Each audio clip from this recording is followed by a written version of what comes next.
of women who come to WRAPA wanting to get out of abusive marriages, but lacking the capacity to seek custody of their children. As such, you find majority of them remain in the marriage just because they do not want to be separated from their marriage, from their children.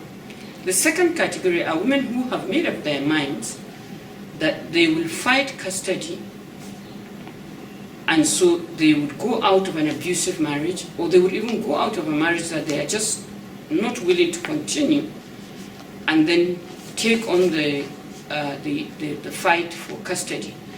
You find these women are those who really have done all the arithmetic they can do about what kind of life they are leading and what kind of life their children are leading. To say, or rather the context, their context sometimes pushes them into an analysis that says, okay, what do I gain, what do I benefit? What do I lose? What do I have to, what kind of fights do I have to pick?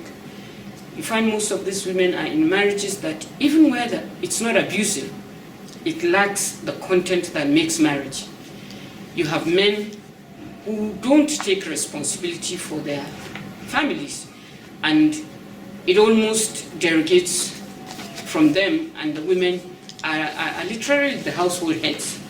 So a woman in that circumstance adds up 2 and 2 and says, well, he's supposed to do these things, but I'm doing them. So if my first fear is how do I cope, I'm already coping. The second circumstance they also analyze is the fact that the man could actually be an absentee family head, and the children are not necessarily attached. You hear a child say, the Sunday uncle isn't around today, mommy. That's to say, they see him only on weekends. It could be a factor of his job time, but most men who have job times that really keep them away have a way of making up for their families. But you have men who don't really make the effort. So she now says, okay, if I say I take them away, they already don't have an attachment to their father. The third is more or less social. She sees herself in a community that people know that her husband is either irresponsible, an absentee father, or a man who really doesn't live up to his responsibilities. And she says, okay, nobody will really stigmatize me if I walk out of this marriage. So when you find them in that category, they are willing to fight custody, and they get prepared. They come to WRAPA only to seek the logistics of how do I go about it, what do I need to do, or what support can you give me to do that. The third category are women who really have no option. Their lives mean nothing to them. They have lost dignity, they have lost safety, and they need to walk away. Or they are pushed away. And when they are pushed away, it becomes more critical for them.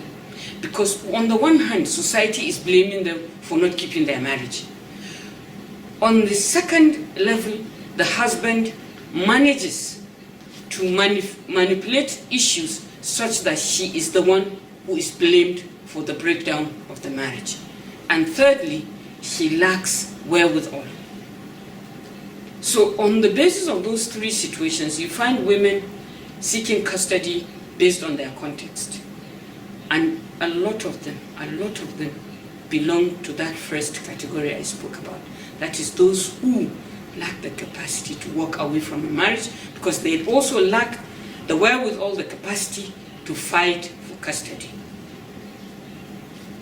There are so many reasons why the women either drop out or the cases go cold or the cases are not pursued by law enforcement agents and so on and so forth. But the biggest of them is the social pressure that women are placed to drop a legal process that awards them custody. They have all kinds of pressure bearing on them from their families, from society, and even from the institutions of response that should actually help them to get custody of their children.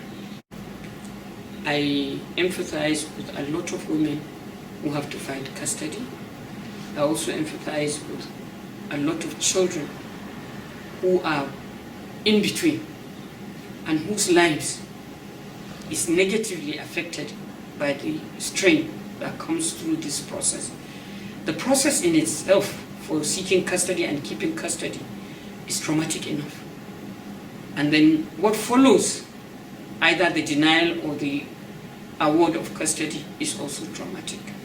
And if I'm not a psychologist, but I know that a child who comes through a seamless custody process is a better child than the one who comes through a traumatic custody battle. When society refuses to be human or humane, they judge, they vilify, without even understanding my circumstances. How can we get that when society refuses to educate men on their responsibilities? You see marriages being contracted and only the women are being told, obey your husband, your salvation is at the bottom of the foot of your husband. Nobody tells the man, this is your responsibility. So